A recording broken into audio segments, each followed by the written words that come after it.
Hey there, I'm going to be presenting my social science application paper on why desired risk is a key component in environmental enjoyment and outdoor recreation. T.S. Eliot once said that only those who will risk going too far can possibly find out how far one can go. With every new opportunity and drive for adventure comes the subject of inherent risk, hand in hand with every decision made moving forward in situations. Perhaps one of the largest settings in which risk culture is found and cultivated in is within the national parks or outdoor recreation, particularly environmental settings or out in nature.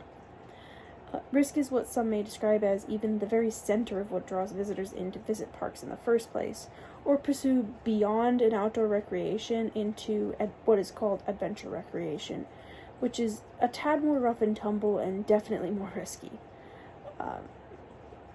While outdoor recreational activities hold some desired risk, those seeking out adventure recreation are searching for that same rush, but on a completely different level.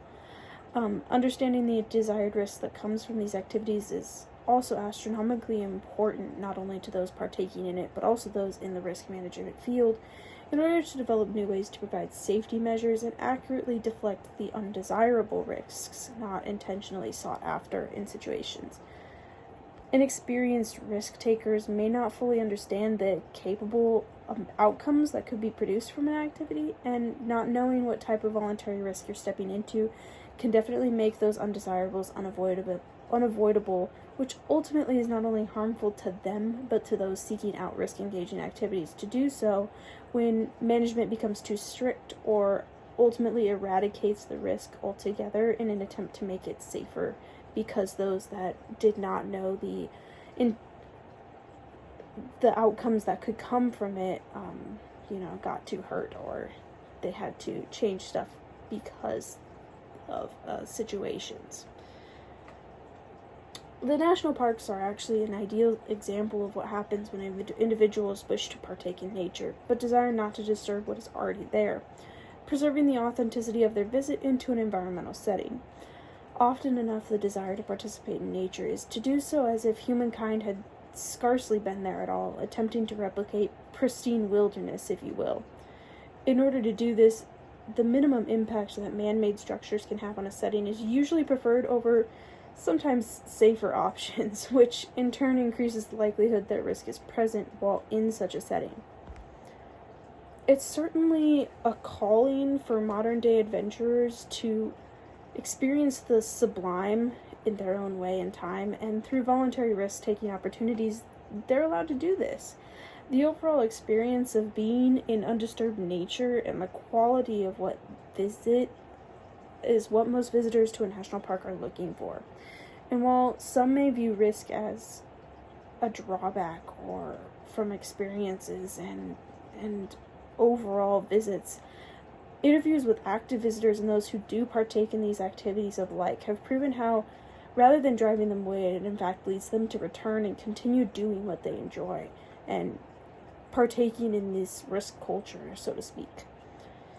Moving past the overall topic of national parks, outdoor recreation and adventure recreation are another area in which risk culture is highly present. Under the realm of outdoor recreation, adventure recreation takes activities just a step further, often amplifying the risk culture and possibility of risk's existence within an activity itself. The idea behind outdoor adventure is not to entirely eliminate the risk, but to manage it to an acceptable level so that it can still be enjoyed while also still having a standard of safety in place. However, through risk assessment, preventative measures to offset a loss of control in a situation that does involve a degree of risk can become key to allowing more individuals to engage in recreational activities that take advantage of the risk culture to draw in these modern-day adventurers. Through a comparison of national park visitors and activities and those simply participating in outdoor recreational activities, it's apparent that risk culture and desired risk within each are vital to the overall enjoyment and existence of such activities prevailing in the current time in society.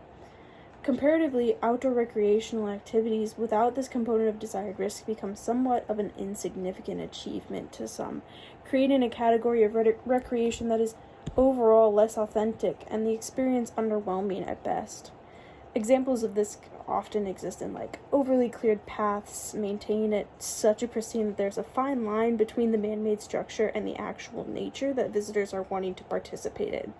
or over-the-top safety precautions that make viewing the environment sought after less of an experience and more of an attraction. Without voluntary risk, environmental enjoyment is far more difficult to achieve, and outdoor recreation becomes a mundane activity much like the everyday emotions that we try so desperately to escape, and in doing so becomes less enjoyable for us to partake in nature and the environmental aspects of what we were meant to enjoy in the first place.